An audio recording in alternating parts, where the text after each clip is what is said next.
నా పేరు లక్ష్మి సార్. ఇక్కడ నుంచి కైమార్ నుంచి వెళ్ళొస్తున్నా.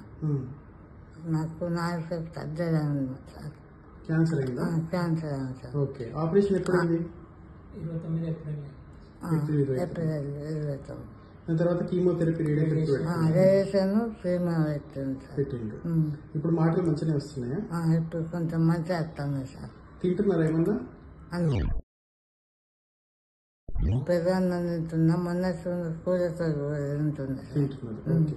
మెడ దిప్పుడులో ఏమైనా ఇబ్బంది అనిపిస్తుందా? ఏం లేదు సార్, కొంచెం లేదనే కొంచెం ఆపచ్చు అంతే వస్తాను సార్. అంత ముందు ఒక్కసారి వద్దండి. చేతులు పైకి కట్టండి.